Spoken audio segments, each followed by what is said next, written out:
Okay, this is the video that I promised to send you guys on information on how to do the extra credit. The first thing you have to do is go to statcrunch.com and then you log in using the same password that you do with my math lab.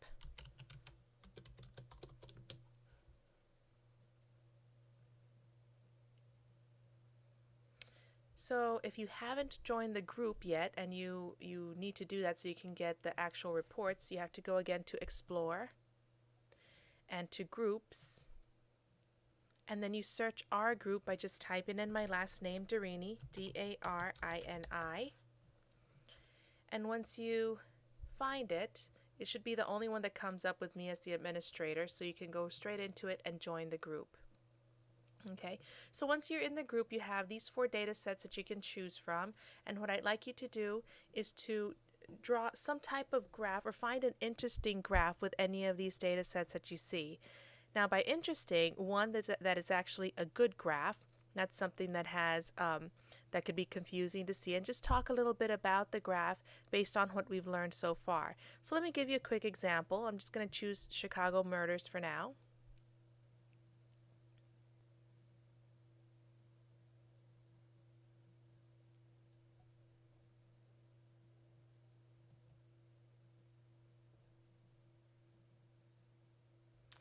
So once you get this actually loaded, once you've downloaded the latest Java, we talked about that in class. Let me see here. You have a lot of information here when it comes to Chicago murders. So basically, this particular data set compares all the murders in 1970 in Chicago to, I believe it is, to 1990. Yeah, there's the year's 1990. So you have a lot of stuff to look at. You have the year, either 70 or 90, the month they were murdered, the day, the hour, the victim's age, the offender's age, victim's sex, and so on. So there's a lot of things that we see here. Now, when it comes to actually drawing a graph, we have all of these things that we are looking at here.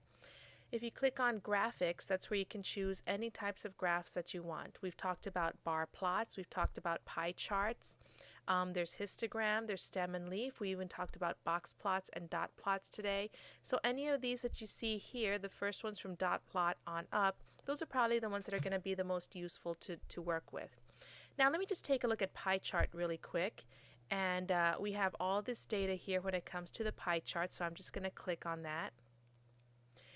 And we can choose any one of these variables that we want, so they can give us a pie chart of all the different options that there are for each of those variables. For example, if I just took a look at the victim's age, well, maybe instead of age, we'll look at the victim's sex. Let's take the age off of there and create the graph. You'll see that most of the victims were male from this pie chart, and some of them were female. So there it creates the pie chart with what we asked it to do.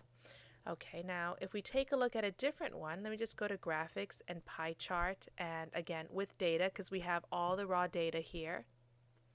Let's say that instead of that I took a look at, let me see, the weapon, the type of weapon that was used. So when we create the graph, this is what the pie chart looks like. Now there's another one that we can also take a look at. Let's see if we go to the pie chart, and maybe this time we look at the victim's age. Okay, this is exactly what I wanted to show you.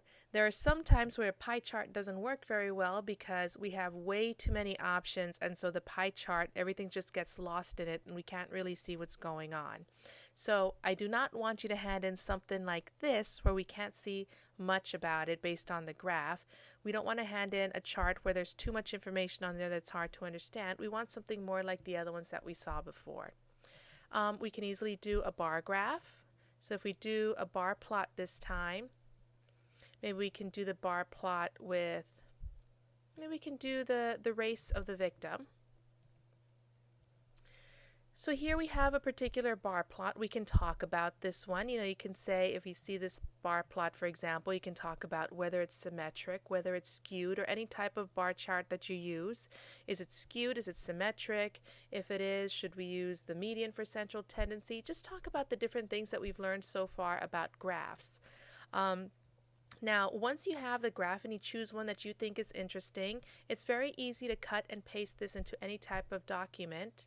You just go to Options, and copy, and it'll be ready to paste into any, whether it's a Microsoft Word or if you have a Pages file, whatever it is, you can just copy it right into it. So that's what makes it useful. And that's kind of what I want you to do. I want you to copy and paste this onto a document and talk a little bit about it based on what we've done before, or what we've talked about this semester. So I hope that this video makes it a little bit clearer as to what I'd like for you to do for the extra credit. And again, this is due on Tuesday because that's our test day. So let me know on Monday if you have any questions, or you can also email me if you have any questions.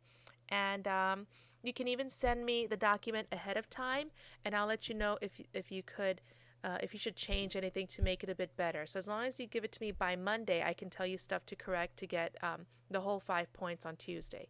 Because it's not guaranteed you'll get the 5 points. You can get up to 5 points depending on what the assignment looks like. So I hope you guys have a good 4th of July, and I'll see you on Monday.